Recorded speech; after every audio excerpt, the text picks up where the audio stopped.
Ceux qui sont concernés à souffrir de maladies chroniques, ça peut être excluant. En fonction de la pathologie dont vous souffrez, certains sports peuvent être interdits. Par exemple, il y a 10 ans, les diabétiques de type 1, ceux qui sont insulinodépendants, étaient interdits de plongée sous-marine. Nous avions suivi en 2004 la première expérience qui a permis l'ouverture de cette discipline aux malades du diabète.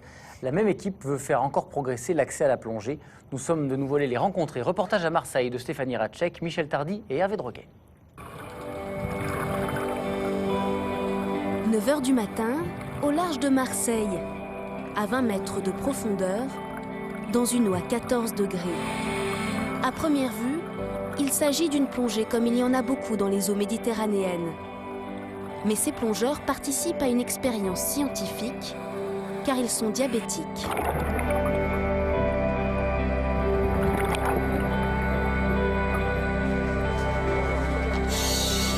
Une heure plus tôt, sur la terre ferme.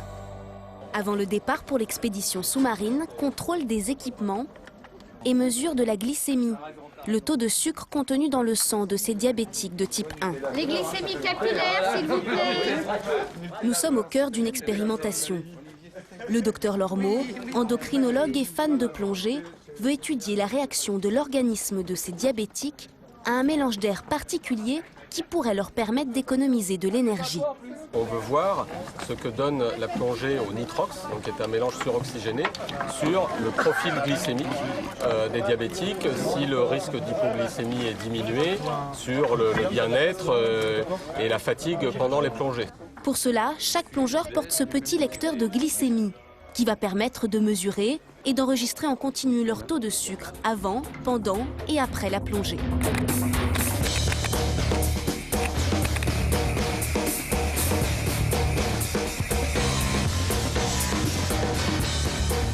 Départ pour le site de la baie des Singes.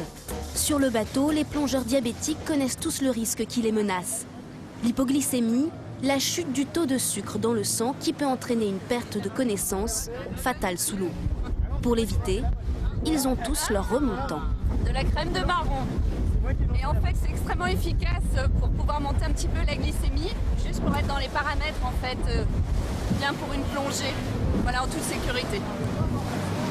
Les paramètres font partie du protocole édicté par la Fédération nationale de plongée. Ils ont été mis au point pour éviter tout malaise hypoglycémique.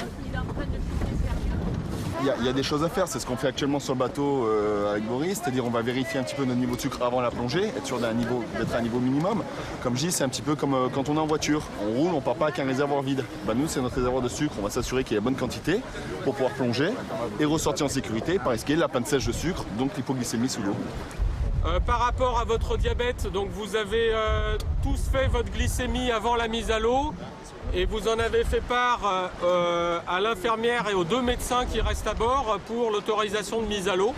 Voilà, bonne plongée à tous. C'est parti. En vague.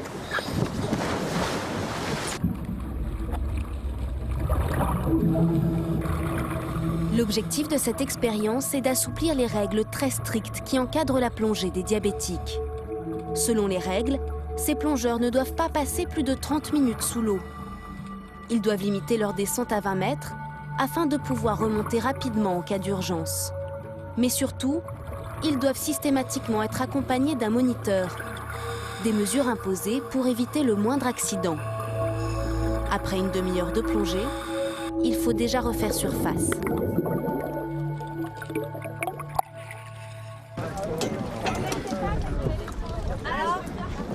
Ah, elle est bonne. Belle et fraîche. Pendant plusieurs jours, les plongeurs vont renouveler ces sorties en mer avec des bouteilles au nitrox, ce gaz si particulier. Les mesures de glycémie des 16 nageurs diabétiques seront ensuite analysées. Mais l'expérimentation scientifique doit aussi permettre de faire évoluer les mentalités. Montrer à tous que des diabétiques, lorsqu'ils se connaissent bien, peuvent accéder à la plongée sans danger. J'aimerais bien faire un petit coup de plongée là. C'est sympa, Oui, parce que si vous c'était pouvez rester reposant. jusqu'à 15 h, ça serait C'était gentil. reposant, moi j'ai bien aimé.